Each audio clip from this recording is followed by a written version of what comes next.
Today we'll be talking about very common conditions of eye. बहुत ही common diseases जो पाई जाती हैं आँखों में, जैसे कैटरैक्ट, जिसे हिंदी में हम सफ़ेद मोतिया कहते हैं, and I'll also be talking on glaucoma. Glaucoma इसे हिंदी में काला मोतिया कहते हैं. सफ़ेद मोतिया is actually something which can be correlated because it's whitening of the lens, it's opacity in the lens. जो हमारा natural lens है उसमें अगर सफ़ेदी आ जाए तो उसे, या उसमें कोई भी opacity आ जाए तो उसे cataract कहते हैं. And because ultimately the final go, it becomes white and it looks like a pearl, so it is also known as सफ़ेद मोतिया. But Kala Motiya is a misnomer altogether. Kala Motiya is just like something is सफ़ेद मोतिया, तो उसकी जगह दूसरा नाम देना है तो काला मोतिया बोल दिया. But otherwise there is nothing like Kala Moti or something like that in Kala Motiya. Glaucoma is totally a different condition on which I'll be talking in detail later on. First we'll talk about cataract. Cataract most commonly known as an aging change of your natural lens. But ज़रूरी नहीं है कि ये ageing change ही हो. ये congenital भी हो सकता है, कुछ लोगों में जन्म से होता है. Then it can be traumatic, किसी चोट से हो सकता है.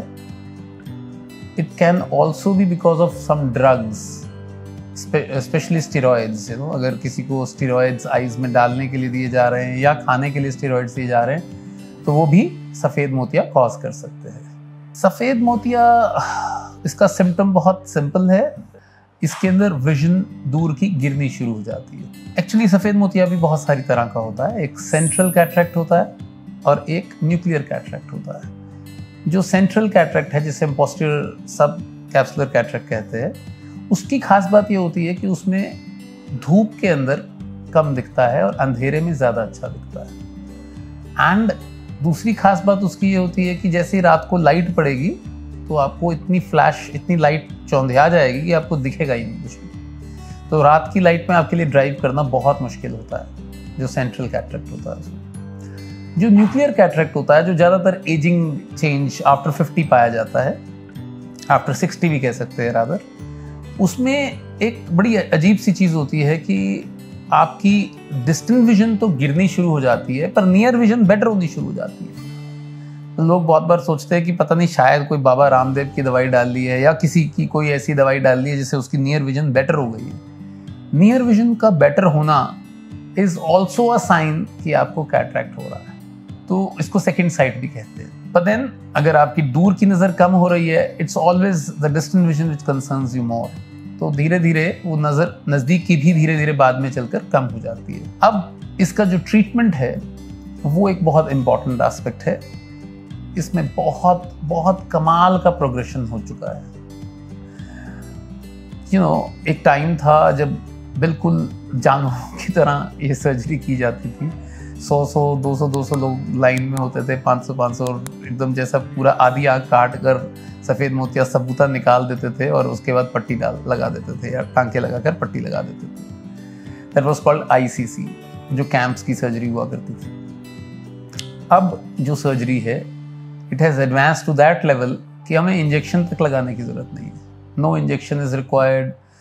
इवन पट्टी की भी लगाने की ज़रूरत नहीं है, कोई टांका लगाने की ज़रूरत नहीं है. The minimum incision which we are using right now is 1.8 to 2.2 millimeters of incision, which is negligible incision. This is called MICS surgery, micro incision cataract surgery. तो MICS is the latest thing in. इसके जो advantages हैं वो ये है, एक तो ये painless है, दूसरा इसमें आई को बहुत कम छेड़ा जाता है. It's like a very very untouched surgery, जिसमें आप पेशेंट को बिना इंजेक्शन के भी पूरी तरह से ऑपरेट कर सकते हैं. पेशेंट को कोई पेन नहीं होता है क्योंकि आप कहीं से भी आँख को किसी चिमटे से नहीं पकड़ रहे या किसी सीजर से नहीं काट रहे या किसी ब्लेड से नहीं काट रहे. तो that way the surgery has evolved very beautifully. And almost every one of us will have to go through this surgery on Sunday or the other, because ये एक एजिंग चेंज है. अगर हम वहाँ तक पहुँचे तो अब इसके लिए बिल्कुल घबराने की ज़रूरत नहीं है कैटरेक्ट सर्जरी के लिए। जैसा मैंने बताया कि ज़्यादा से ज़्यादा 6 मिनट से 10 मिनट तक का टाइम लगता है रादर, और बिना किसी इंजेक्शन के, बिना किसी टांके के, बिना किसी पट्टी के, and the patient can see there on the table itself. ये सबसे कमाल की चीज़ है। इस पद्धति को बहुत सारे तरीक़ों से किया जाता है। इसमें हम phacoemulsification is the broader term which is used, जिससे हम आपको कैटरेक्ट जो है इमल्सिफाई कर देते हैं। एक बहुत पतले सी छोटी सी निडल जो अंदर जाकर 40,000 हर्ट्ज तक वाइब्रेट करती है और फाइनली उसको पिघला देती है कैटरेक्ट को, और उसको सक कर लिया जाता है। और उसी 1.8 मिलीमीटर के वुंड से एक दूसरा लेंस डाल दिया जाता है, and that lens is a very very soft lens जो अंदर जाके उसी पोजीशन पे चला जाता है जहाँ पर नेचुरल लेंस होता है। तो इससे जब वो नेचुरल पोजीशन पे जाता है तो उससे उसकी जो एक्सेप्टेंस है बॉडी के लिए वो और भी कमाल की हो जाती है, और उसके जो रिजल्ट्स हैं वो बहुत ही अच्छे हो जाते हैं। Then when we talk about lens, अब लेंसेज भी बहुत सारे तरह के हैं। व्हेन वी स्टार्टेड तब हमारे पास फोल्डेबल लेंसेज नहीं थे, तो हम नॉन फोल्डेबल लेंस यूज़ करते थे। तो 5.5 मिलीमीटर तक का वुंड लिया जाता था लेंस को अंदर डालने के लिए। तो इस वजह से जो दिक्कत होती थी वो वुंड के हीलिंग में थोड़ी सी डिले होती थी, और पेशेंट को भी हल्की सी पेन होती थी when we were operating, and even astigmatism बढ़ जाता था।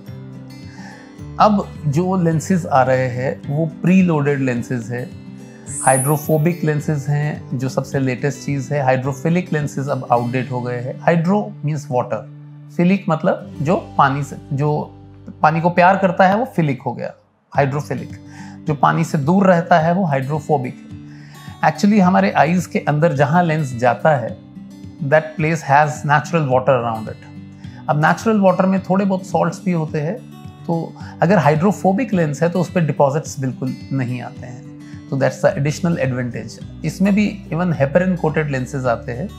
जो कोटेड लेंसेज हैं उनके अंदर इवन जो यूवियाटिक पेशेंट्स हैं उनकी जो प्रोटीन्स होते हैं वो भी आके सेटल नहीं करते। डायबिटिक पेशेंट्स के लिए ये बहुत ही कमाल की चीज़ है जो हाइड्रोफोबिक लेंस है, और स्पेशली अगर हेपरिन कोटेड है तो और भी अच्छा है।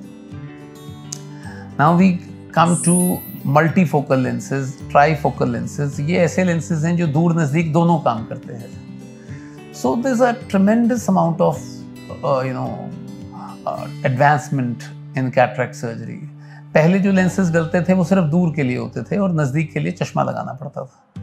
तो अब जो लेंसेज आ रहे हैं मल्टीफोकल, ट्राईफोकल, ये ऐसे लेंसेज हैं जिनमें दूर के लिए भी चश्मा नहीं लगाना पड़ेगा, नज़दीक के लिए भी नहीं लगाना पड़ेगा। तो that is the most wonderful thing in, and I would only say that a good cataract surgery in the hands of a good surgeon with a good lens would certainly give wonderful results. It's a lifelong treatment, once and for all.